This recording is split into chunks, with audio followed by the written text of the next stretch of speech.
Everybody, welcome to today's lecture in American legislative process, and I hope that you all have had a really nice weekend, or at least as nice as it can be given the circumstances, and that you're all safe and healthy, and at least physically healthy, if not mentally healthy, and hopefully, if you're struggling, hopefully brighter days are ahead. So on tap for this morning, just wanted to give you a little bit of an update as to what I've been up to and how things are going on my end. I'm also recording this outside on my patio, so there's an airplane flying overhead right now. So apologize for the background noise. I feel like this is the first plane that's flown over my house in like 4 days, and it's right now. So um, anyway, things are going okay for me. Obviously, my family and I have been home all weekend, but we're healthy and we're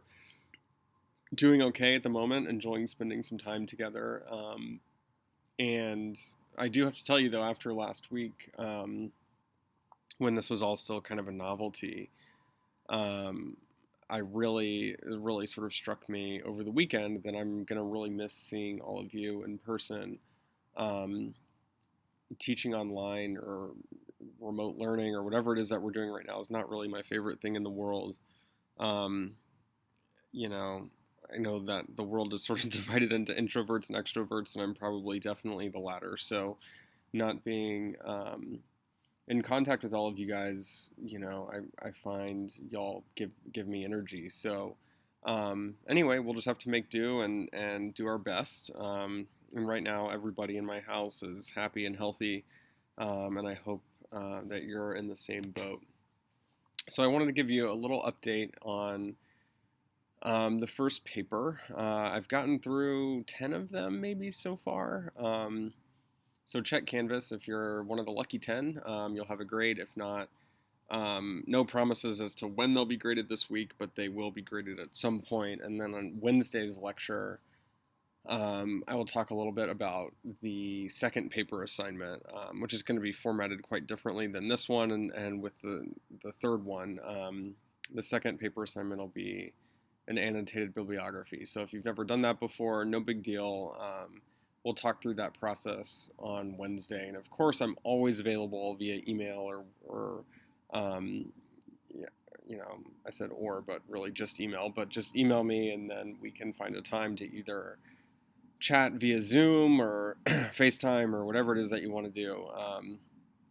And we can talk through these assignments some more.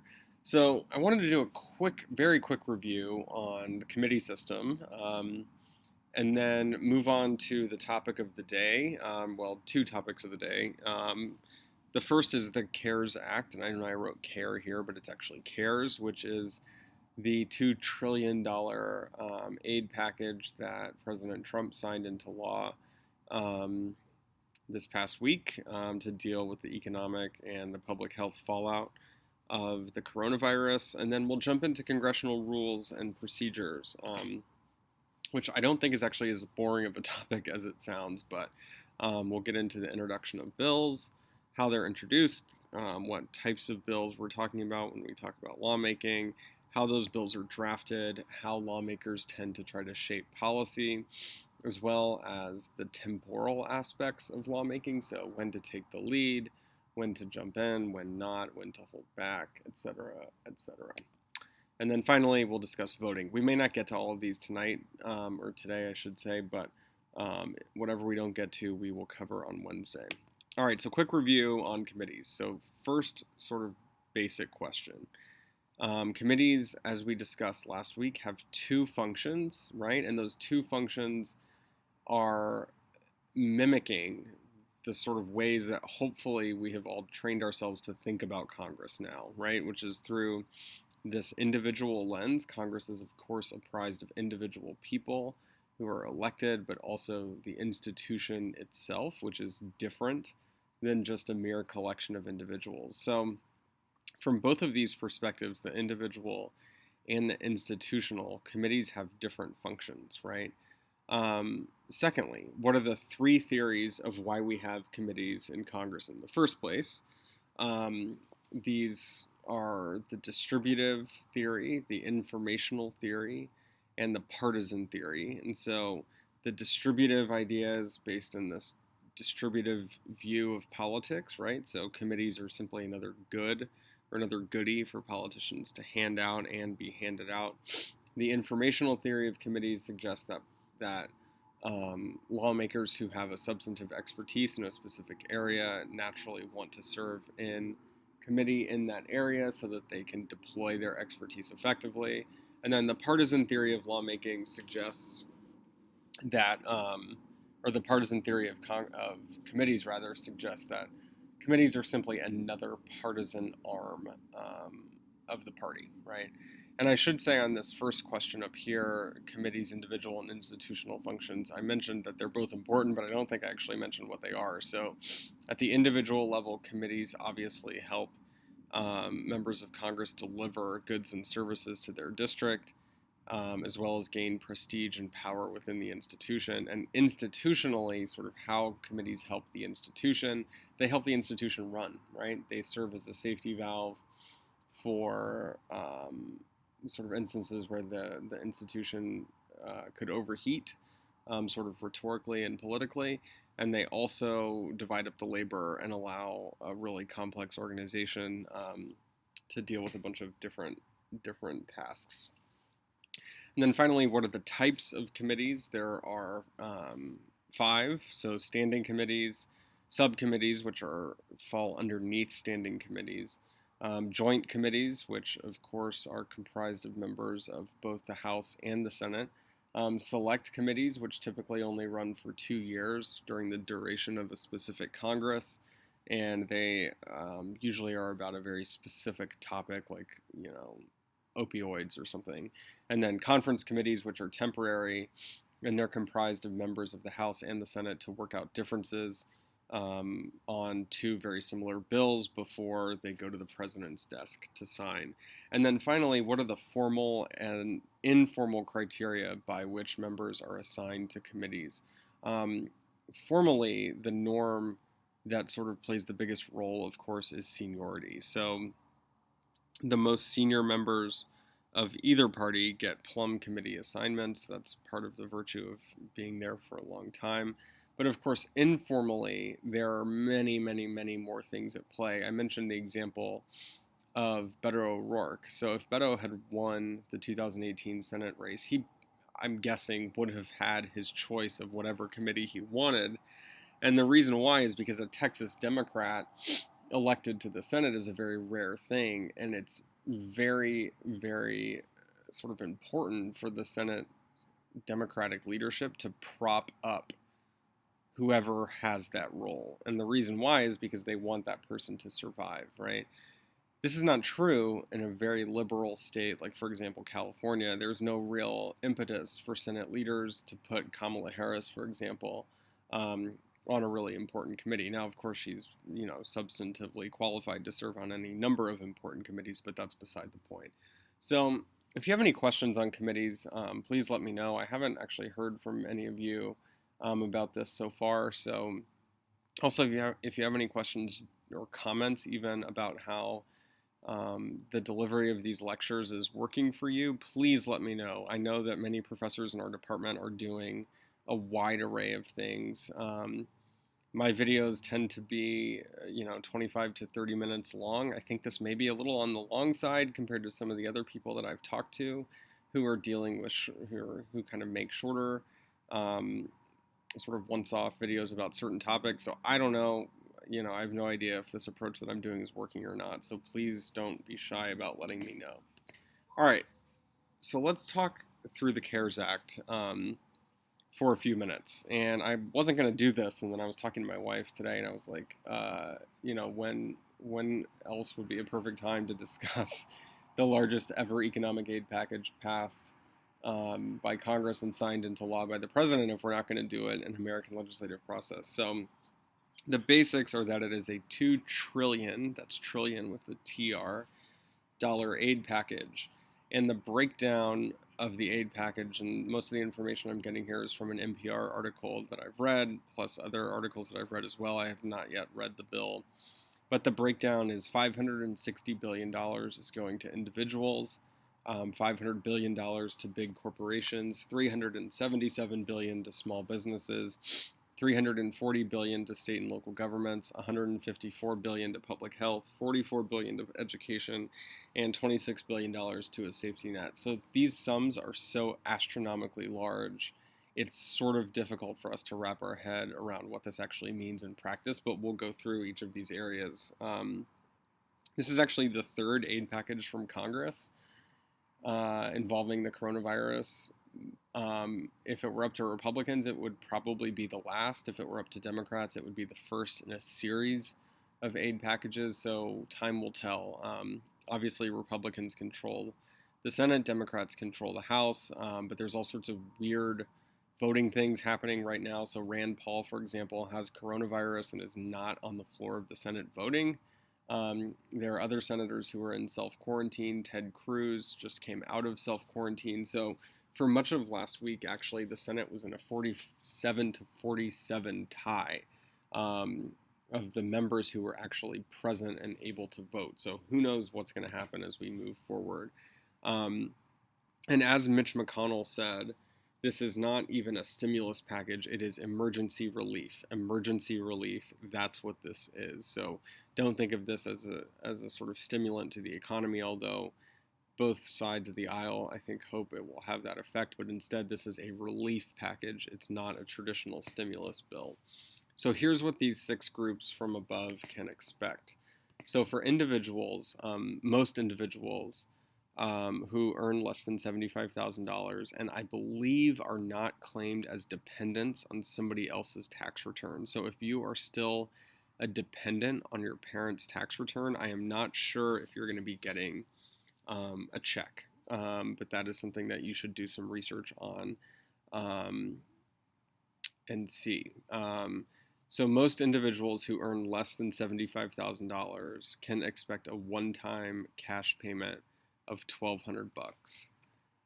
So married couples would each receive a check, and families would get $500 per child. So, for example, a family of 4 earning less than $75,000 would get $3,400. So each person gets $1,200 plus another $500 per child. So for people making more than $99,000, these checks disappear completely. And couples have to make more than $198,000 for the checks to disappear completely.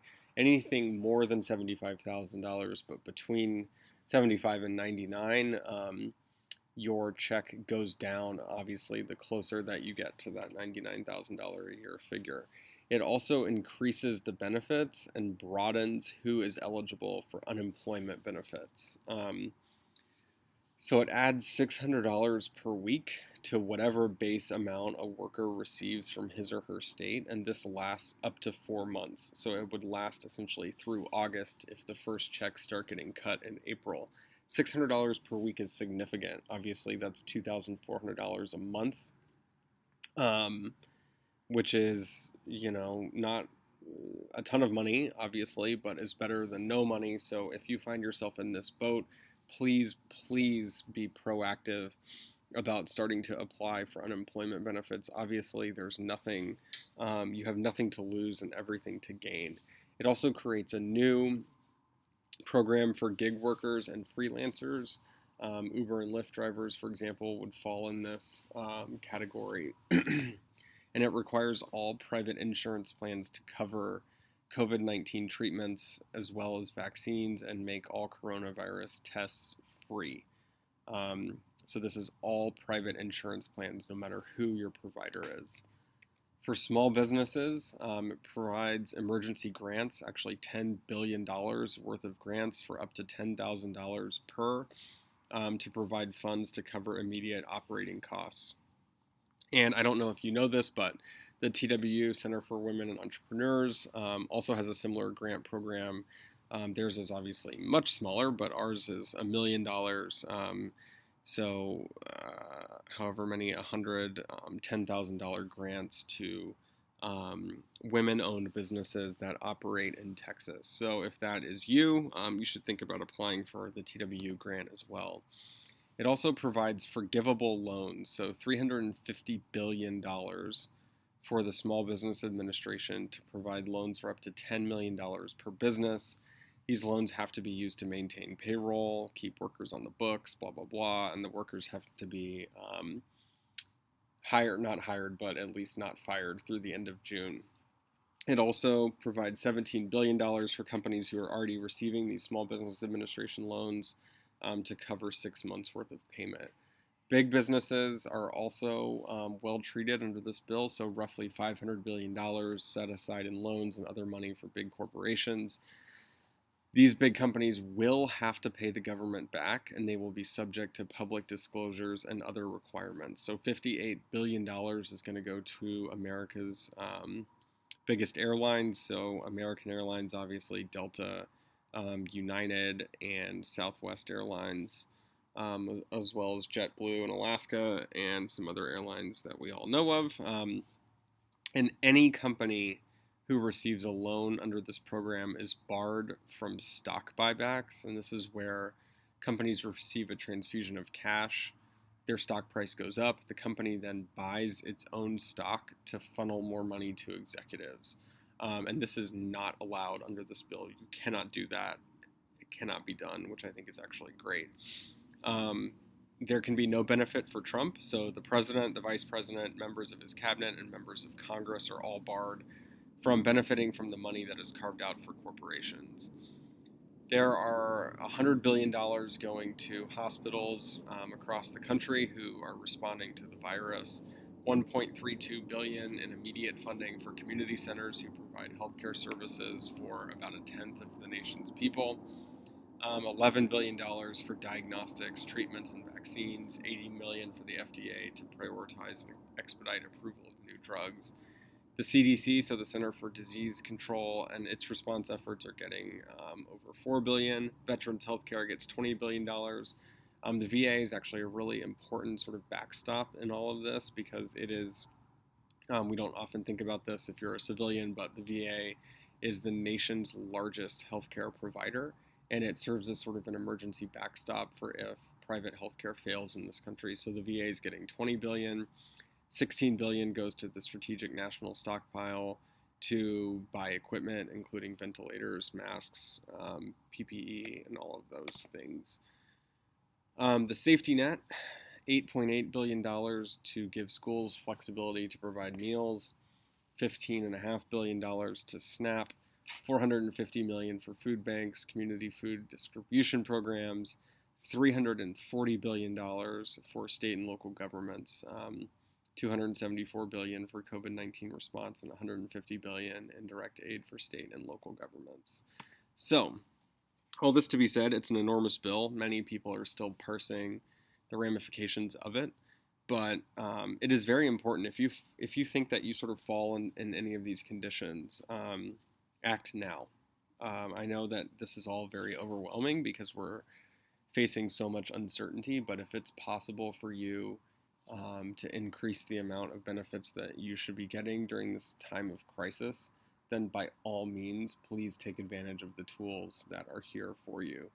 And I know TW Student Life is here to help. I'm here to help, so please don't hesitate to let us know if we can help you. All right, so let's talk about Congress's rules, and we'll see how far we get before calling it a day and finishing up on Wednesday. So Congress has sort of this broad array of goals that it tries to meet. So the first is obviously protecting the rights of the majority.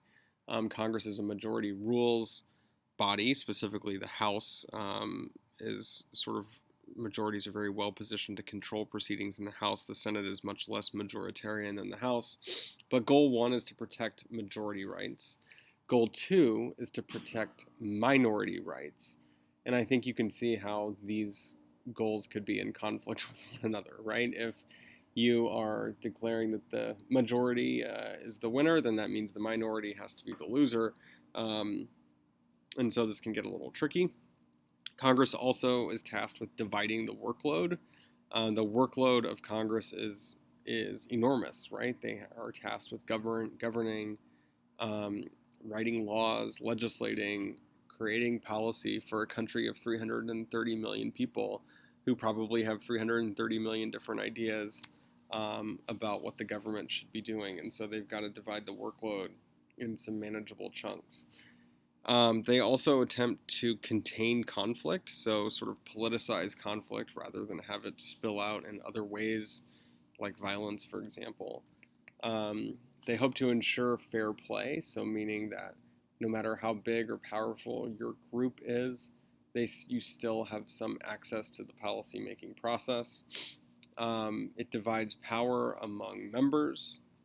And when there is no rule, because Congress now is such a sort of old institution on the world stage, members of Congress can usually rely on precedent and norms, which are unwritten codes of conduct. And unwritten codes of conduct are super influential and really essential to how an organization runs. We've, of course, talked about this in our class. How we have unwritten sort of rules and unwritten codes of conduct that we all abide by, even if they're not found anywhere that are written down. All right, so how are bills introduced and who can introduce legislation? Bills are introduced for basically three different reasons, all of which start with P. They're introduced for personal reasons, they're introduced for political reasons, and they're introduced for policy reasons. So, for example, some bills are all three, right? So if we had seen Beto O'Rourke elected to the Senate, you remember the Walmart shooting in El Paso. Obviously, that would be something that would have affected him personally.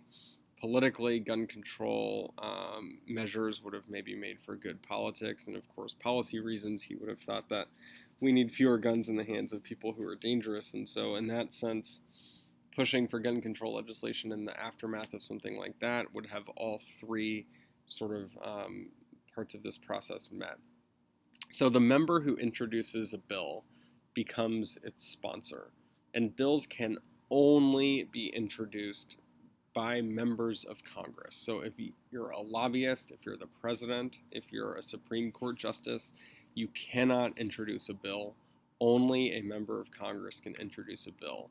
And usually when someone introduces a bill, the first thing that they do, and maybe they've actually done it before they've introduced the bill, is to seek out co-sponsors. Sponsoring and co-sponsoring is really a huge part of the two Congress thesis. So politicians tend to use sponsorships to rally support or lessen opposition to a bill. And oftentimes sponsors are particularly valuable when they come from the other party. This anytime you see a bill that has both Democratic and Republican sponsors, it's seen as something that sort of can rise above petty partisan politics and could be sold to the American people as something that is not only very necessary but is a compromise. And I like Ted Kennedy, of course, who passed away 10 years ago, but Ted Kennedy's quote about this very southern conservative, actually racist Democrat named Strom Thurmond, was a Democrat turned into a Republican, but he says whenever Strom and I would introduce a bill together, it's either an idea whose time has come or one of us hasn't read the bill. And I like that quote. So this is a key point for the third paper assignment, the final paper, which we'll talk about at the end, in a week or two. But even though finding a bill's like actual sponsor is easy, finding its actual initiators, like the real members of Congress who really were pushing for it, may be a little bit more difficult because bills have very complex origins. And so as a result, it can be kind of hard to find okay, where did this actually come from? Did it just bubble up from the sponsor's brain, or did it come from somewhere else?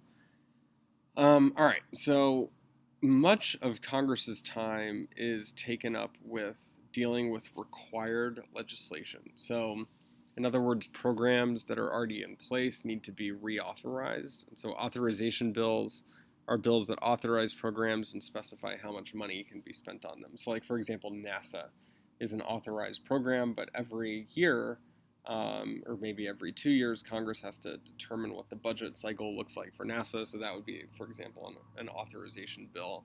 An appropriation bill would then provide the money to the agency or the program. that is under discussion. As for types of bills, there are four primary types of bills. So, what we just call a bill, a joint resolution, a concurrent resolution, and a resolution. So, we'll start here on the left with bills. So, most legislative proposals are bills, and they're designed as either HR or S, depending on which chamber they originate. Public bills deal with general questions, and private bills deal with private law. Joint resolution are designated either HJ Res or SJ Res, and there's no difference really between a bill and a joint resolution, although joint resolutions are usually a little bit more limited in scope, and they're used to propose congressional amendments to bills.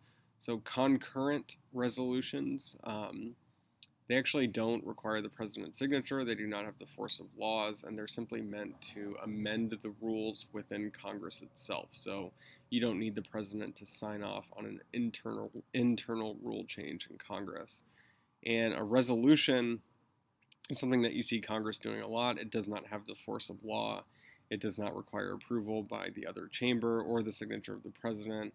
It's simply just sort of a declaratory matter. So, how are bills actually drafted?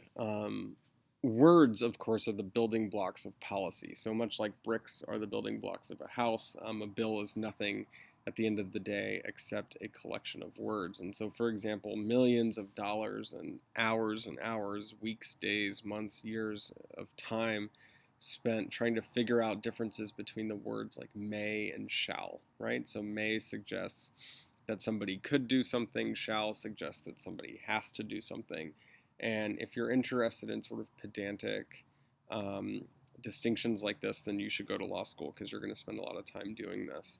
So the title of bills matters. Of course, the CARES Act, I can't remember offhand what it stands for. I assume the C is something with coronavirus. But of course, the fact that the acronym spells CARES is not an accident. So you saw there were some bills like the Reducing Barack Obama's Unsustainable Deficit Act or the Violence Against Women Act. I mean, who could be against an act called the Violence Against Women Act or the USA Patriot Act, which is one of my favorite examples. Anybody who was against that bill, of course, was branded. Maybe traitor is too strong of a word, but not a patriot is one. Omnibus bills are an increasingly large part of the process in today's Congress. We talked a little bit about them before, but they're package bills that sort of contain an array of issues that were once handled separately. And the use of omnibus bills has increased really quite dramatically in Congress because passing any piece of legislation is hard enough now. And so what members try and do is that they will try and shove everything into one bill so that they just have to worry about, the sort of machinations of passing one bill as compared to 10 different bills. We'll talk a little bit more about omnibus bills later. And in fact, I think that's where we'll leave off here today. And we'll cover the rest of this stuff on Wednesday, as well as talk about paper number 2 and get a little bit further into congressional rules and procedures. So I hope that you have a great second week of online classes. And I hope that you're staying safe, and I hope that you're staying healthy. And just know that all of us here at TWU are hoping for a successful finish to this semester, and we're all here to help, really and truly. I mean this in any way that we can. So please do not hesitate to let us know, and I'll talk to you guys on Wednesday. Bye-bye.